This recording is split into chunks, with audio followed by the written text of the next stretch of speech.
संघर्ष ही जीवन का सार है, इसके बिना कोई सफलता नहीं मिलती। तो आज हम आपके लिए लेकर आए ऐसे एक संघर्ष की कहानी जो समीक्षा की है, जो ओडिशा से। और समीक्षा ने एमएससी के बाद बहुत हार्डवर्क किया है, बहुत मेहनत की है और सीएसआर एग्जाम में इस बार समीक्षा ने all India rank JRF 105 achieve किया। तो चलिए मिलते हैं समीक्षा से और जानते हैं उनकी संघर्ष की कहानी कि उनके सफलता का राज क्या है और उन्होंने किस तरह से सीएसआर एग्जाम का प्रिपरेशन किया। तो समीक्षा, आपका बहुत बहुत स्वागत है आज के हमारे सेशन में। Thank you sir. और समीक्षा, हम सब बहुत खुश है कि आपका इतना अच्छा रिजल्ट आया सीएसआर एग्जाम में ऑल इंडिया रैंक जेआरएफ 105। इसके लिए हमारे पूरे आईएफएस एंड पूरे आईएफएस फैमिली की तरफ से, सारे स्टूडेंट की तरफ से आपको बहुत बहुत कॉन्ग्रेचुलेशंस। Thank you sir. तो अब कैसे लग रहा है समीक्षा? सर ऑब्वियसली बहुत ज्यादा खुशी होता है अपना सक्सेस होने से। और हमारा जो भी सक्सेस होता है आप लोगों को भी क्रेडिट जाता है, क्योंकि आप लोगों के बिना हम यहाँ तक नहीं आते, क्योंकि आप लोग ही प्लेटफॉर्म होते हैं, एक ड्रीम्स होते हैं जिससे हम हमारा प्रिपरेशन बहुत इजी हो जाता है एंड टफेस्ट चीजें भी आप लोग सिंप्लीफाई कर देते हैं, इसलिए हम लोग को थोड़ा इजी होता है प्लेटफॉर्म। हम सब तो बहुत खुश है समीक्षा कि आपका इतना अच्छा रिजल्ट आया, ये तो हमारे लिए बिग अचीवमेंट है। और अब घर पे सब खुश, mummy papa? Yes sir, mummy papa मेरी फैमिली सब लोग खुश। वाह वाह, मिठाई दे दी सबको? जी सर, हाँ, सब लोग मिठाई खा ली। हाँ, तो समीक्षा मेहर ये ओडिशा से। समीक्षा ने अपनी बीएससी एमएससी भुवनेश्वर से की है, बीएससी बायोटेक्नोलॉजी से की है और एमएससी माइक्रोबायोलॉजी से की है। तो समीक्षा, सीएसआर के लिए जैसे आपने प्रिपरेशन किया, तो आपने किस तरह से स्ट्रेटजी रखी थी, किस तरह से प्रिपरेशन किया था? सर पहले तो मैं सिलेबस को एनालाइज की कि मुझे टोटल 13 यूनिट्स आते हैं, तो वहीं से मुझसे कितना यूनिट हो पा रहा है, कितना मुझे नॉलेज है वहाँ पे। पहले उसको मैं एनालाइज की कि मुझे क्या क्या पढ़ना है, कौन कौन से यूनिट मेरे टॉपिक से थोड़ा बहुत रिलेट है या फिर मैं कर पाऊंगी, उसको मैंने पहले चूज किया। उसके बाद फिर यूनिट वाइज क्लासेस लेके उसको फिर स्टडी की डिटेल। और समीक्षा, जब आप प्रिपरेशन कर रहे थे ना, तो प्रिपरेशन करते हुए आपने क्वेश्चन प्रैक्टिस कैसे की और कहाँ से की? जी, मैं क्वेश्चन प्रैक्टिस तो आईटीएस की मॉक ही दे रही थी। उसके बाद आपके जो ऑब्जेक्टिव बुक्स आते हैं, जो ईयर वाइज जो पीएसयू बुक आते हैं, उससे मैं क्वेश्चन सॉल्व करती हूँ। और यूट्यूब के आपके सेशन भी चलते हैं, जेआरएफ एक्सप्रेस और मैपिंग सीरीज, वही से भी मैं क्वेश्चन प्रैक्टिस करती हूँ। और समीक्षा, जब आप सीएसआर के लिए प्रिपेयर कर रहे थे तो कितने यूनिट्स आपने प्रिपेयर किए थे? सर मैं 10 यूनिट्स टारगेट की थी, 10 यूनिट्स के लिए मैं पढ़ी थी आउट ऑफ 13। अच्छा, और साथ साथ नोट्स और क्वेश्चन जो शॉर्ट नोट्स है वो भी बनाए थे? ये सर शॉर्ट नोट्स तो बहुत ज्यादा काफी हेल्पफुल होता है आपके एग्जाम के टाइम, क्योंकि हमारे पास उतना टाइम नहीं होता कि उतना लॉन्ग यूनिट को हम लोग रिवाइज करें, उतना टाइम नहीं होता एक दो दिन में, इसलिए शॉर्ट नोट्स होना बहुत जरूरी है क्योंकि क्विक रिवाइज हो जाए। और समीक्षा, जब आप प्रिपेयर करते हैं तो प्रिपेयर करते समय मतलब बहुत बार ऐसे होता है ना कि कुछ क्वेश्चन में डाउट्स आते हैं, कभी कभी कुछ कंसेप्ट भी समझ में नहीं आते, तो ऐसे डाउट्स कैसे क्लियर किए थे आपने?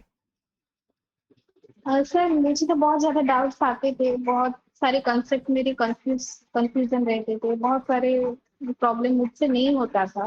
फिर मैं उसको दोबारा कंसेप्ट को पढ़ती थी, फिर यूट्यूब में उसका सॉल्यूशन थोड़ा बहुत ढूंढती थी कहाँ पे मिलेगा एक साथ।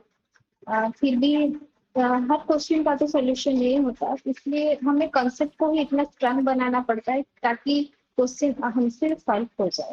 तो मैं कॉन्सेप्ट के ऊपर थोड़ा बहुत फोकस की, जैसे मुझसे क्वेश्चन सॉल्व हो जाए जैसे। और समीक्षा, बहुत बार हम प्रिपरेशन करते समय बहुत सारे डिस्ट्रैक्शंस भी आते हैं, यूट्यूब, इंस्टाग्राम, तो बहुत डिस्ट्रैक्शंस आते हैं, तो अपने डिस्ट्रैक्शंस को कैसे बचे रहे डिस्ट्रैक्शन से? सर मैं सोशल मीडिया से बहुत दूर थी, मतलब इंस्टाग्राम में तो एक्टिव ही नहीं करती थी, और सोशल मीडिया से मैं बहुत दूर थी सर, और पढ़ाई में थोड़ा बहुत फोकस की थी। और समीक्षा, जब भी हम प्रिपरेशन करते हैं ना, तो सबसे ज्यादा डर तो हमें नेगेटिव मार्किंग का लगता है, एग्जाम में नेगेटिव ना हो जाए। तो नेगेटिव मार्किंग से बचने के लिए, उसको ओवरकम करने के लिए आपने कैसे प्रैक्टिस की थी? सर मेरी भी ये प्रॉब्लम थी। जब मैं पहली बार अटेम्प्ट दी थी सर आफ्टर एमएससी, मेरे नेगेटिव मार्किंग बहुत ज्यादा हो रहे थे, बहुत ज्यादा। मुझे भी ये एक बहुत ज्यादा प्रॉब्लम था मेरे लिए कि मैं अपना नेगेटिव मार्किंग कैसे कम करूं। फिर मैं एक स्ट्रेटेजी अपनाई अपना, कि जितना भी आता है बस उतना ही करना है। 80% अगर डाउट है तो भी नहीं करना, सिर्फ मतलब कॉन्फिडेंट हो कि भी सब जितना भी आता है बस इतना ही आंसर करके आना है। बस वही स्ट्रेटेजी अपनाई, ताकि मेरे से नेगेटिव मार्किंग बिल्कुल भी ना हो। तो सही थी सर। ये बात मुझे बहुत अच्छी लगी समीक्षा की, कि क्लैरिटी चाहिए, क्या अटेम्प्ट करना है और क्या नहीं करना है, और जो छोड़ना है उसको छोड़ देना है। वैसे छोड़ ही देते हैं सर। समीक्षा, आपका इतना अच्छा रिजल्ट आया कि CSR में ऑल इंडिया रैंक 105 JRF, तो इसके लिए सिलेक्शन ऑफ द क्वेश्चन बहुत अच्छा हुआ है आपका। तो ये आपका एग्जाम में सिलेक्शन ऑफ द क्वेश्चन की जो आपने सिलेक्ट किए, मोस्टली क्वेश्चन करेक्ट हुए, तो इसका राज क्या है?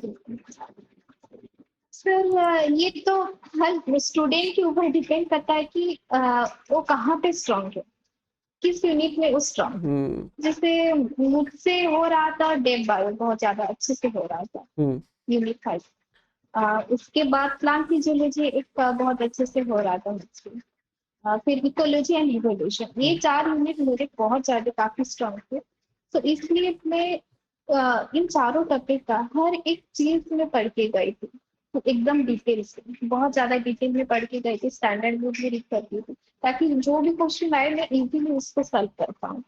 तो मैं एग्जाम में एक भी क्वेश्चन वहीं से नहीं छोड़ी, बाकी सब कुछ छोड़ी थी। मतलब इन टॉपिक से बिल्कुल ही नहीं छोड़ी थी मैं क्वेश्चन, अच्छे से करती गई थी। और जैसे समीक्षा, हम देखते हैं ना कि जब आप प्रिपरेशन करते हो, तो प्रिपरेशन में संडे टेस्ट, मॉक टेस्ट का भी बहुत इंपॉर्टेंट रोल होता है। तो आपने टेस्ट पेपर्स दिए थे, मॉक टेस्ट वगैरह? हाँ सर, मैं आईपीएस के मॉक दे रही थी। उससे मुझे पता चला कि मेरा रैंक कितना आ रहा है, मुझसे कितना क्वेश्चन बन रहे हैं। उससे मुझे काफी ज्यादा आइडिया मिला। और मुझे एक इम्पोर्टेंट चीज, टाइम सेविंग, टाइम मैनेजमेंट कैसे करते हैं। फॉर 3 आवर्स हमें कितने टाइम कहाँ पे स्पेंड करना है, पार्ट बी पे कितना देना है, पार्ट सी पे कितना टाइम हमें स्पेंड करना है। बस यही चीजें का आइडिया लग जाता है मॉक टेस्ट देने से। करेक्ट। और समीक्षा, जो हमारे यूट्यूब पे सीरीज होते हैं, इमोशन मैच, जेआरएफ एक्सप्रेस, अंतिम वार आखिरी बात, उनको आपने अटेंड किया था? जिस समय वही देख रही थी, आप लोग का जो आखिरी बार सेशन होता है, मैं वो सब देख रही थी।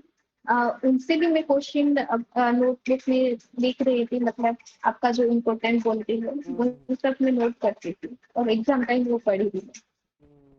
नहीं, अच्छा है। और जैसे समीक्षा, जब आप प्रिपेयर करती थी, तो आपने घर पे प्रिपरेशन की थी या लाइब्रेरी में बैठ के की थी? सिर्फ मैं घर पे ही प्रिपरेशन कर रही थी। अच्छा, तो घर के काम वगैरह सब मैनेज करके आपने प्रिपरेशन की? टाइम मैनेजमेंट कैसे किया? Yes sir, time management is very much important, क्योंकि हम लोग अभी इस स्टेज पे आ गए हैं, क्योंकि हम काम को भी थोड़ा बहुत नहीं छोड़ सकते और प्रिपरेशन भी कर सकते हैं, करना चाहिए। तो इसलिए मैं सोचती थी मुझे क्या इम्पोर्टेंट है, मुझे तो प्रिपरेशन भी तो करना है जैसे तैसे करके। तो इसलिए जितना भी मुझसे घर का काम होता था मैं करती हूँ। उसके बाद मैं प्रिपरेशन के लिए फुल टाइम अपना देती हूँ। ऑलमोस्ट नाइट टाइम में फ्री रहती हूँ, तो उस टाइम में प्रिपरेशन कर रही थी, पढ़ाई कर रही थी। और समीक्षा, जैसे हम देखते हैं कि पेपर के जब पास आता है पेपर या एग्जाम में जब बैठते तो बहुत डर लगता है, तो आपको भी ऐसा डर लगा था? एंजाइटी या आपको स्ट्रेस ऐसा आया था? बहुत ज्यादा एंजाइटी बहुत ज्यादा आता है, रात को नींद भी नहीं आती थी।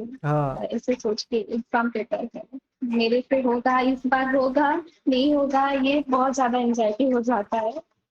फिर अपने आप को रिलैक्स करना ही पड़ेगा, जैसे जैसे करके हम लोग को एग्जाम के टाइम रिलैक्स होके ही जाना है। अगर हम नर्वस हो गए तो आता हुआ क्वेश्चन भी हम छोड़ के ही आते हैं। इम्पोर्टेंट है रिलैक्स रहना। यस। और जब एग्जाम में आप जब बैठे थे, जब एग्जाम में बहुत बार ऐसा भी होता है कि क्वेश्चन नहीं मिलते जल्दी जल्दी, तब क्या स्ट्रेस आया था क्या बीच में? एग्जाम कैसा रहा आपका? हाँ सर, जो क्वेश्चन में एक दो क्वेश्चन लेके जो मुझे नहीं आता था, तो वो उस वक्त मुझे स्ट्रेस आ गया, अरे ये क्वेश्चन तो मुझे नहीं आता। लेकिन फिर मैं उसको स्किप की, फिर दूसरा जो पार्ट सी था वहीं पे जाके मैं फिर अपना क्वेश्चन ढूंढने लगी, कहाँ पे मुझे आता है, कौन कौन क्वेश्चन मुझे करना चाहिए, कौन कौन। और जैसे समीक्षा, हम देखते हैं ना कि जब भी आप प्रिपरेशन करते हो तो रिवीजन बहुत इंपॉर्टेंट रोल प्ले करता है। आपने रिवीजन्स कैसे किए थे? सर मैं पहले तो अपना एक फुल नोट्स बनाई थी 10 मिनट्स पहले, नोट्स फॉर्म में था। तो वो मैं पहले क्लियर हो गई थी, मतलब कॉन्सेप्ट जितना भी था पहले। हाँ ठीक है, बोल दो। हाँ, तो रिवीजन्स कैसे की थी समीक्षा?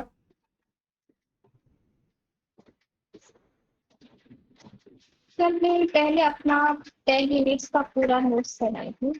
मुझे जितना भी चाहिए उतना मैं पूरा अपना कॉन्सेप्ट के लिए मैं पूरा नोट्स बनाई थी। इसके बाद मैं जो चीजें भूल जाती हूँ, जैसे कि कुछ एंजाइम्स वगैरह हुआ, जैसे कि हम वगैरह वही सब में सकती थी, ताकि मुझे बार पढ़ाई कर उसको बार बार रिवाइज याद आ जाए।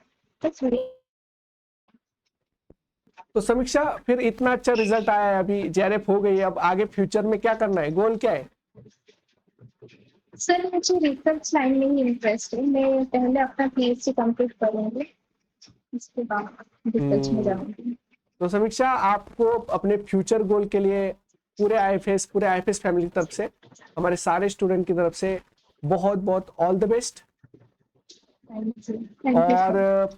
इतने अच्छे से आपने अपने सारे स्ट्रेटजीज बताए और इतने अच्छे से आपने इतने इंपॉर्टेंट पॉइंट्स बताए, तो ये हमारे स्टूडेंट को बहुत हेल्पफुल रहेंगे।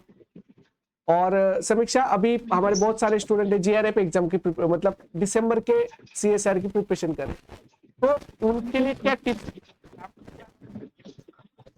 सर मैं हमारे एक्सपीरियंस को यही बोलना चाहूंगी कि कंसिस्टेंट रहें, हार्ड वर्क करें सब लोग, और स्मार्टली स्ट्रेटेजी मेंटेन करें, क्योंकि जो नहीं आता है उसको छोड़ दीजिए। क्योंकि अगर कोई चीज आपको बिल्कुल भी नहीं आ रहा है तो उसको स्किप कर दीजिए बेटर।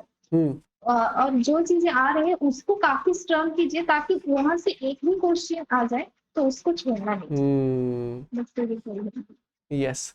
तो अब सबसे इम्पोर्टेंट कि समीक्षा, आपका इतना अच्छा रिजल्ट आया है, और तो हमारे सारे आईएफएस एंड पूरे आईएफएस फैमिली की तरफ से और हमारी तरफ से आपको बहुत बहुत congratulations. Thank you and wish you all the best. Sir. Thank you Sameeksha, thank you. Thank you so much sir. आप लोगों की वजह से मैं ही यहाँ हूँ। आप लोग ही हमारे जो स्ट्रेटेजी है, जितना भी प्लान है, वो आप लोग ही आसान करते हैं, पढ़ा के हम कंसेप्ट क्लियर करते हैं, तो आप लोग को पूरा क्रेडिट जाता है। सो थैंक यू समीक्षा and wish you all the best. And हम सब बहुत खुश है कि आपका थैंक यू, इतना अच्छा रिजल्ट आया। Thank you sir. मैं भी आप लोग को बहुत बहुत थैंक यू बोल रही हूँ, पूरे टीम को। Thank you. Thank you sir.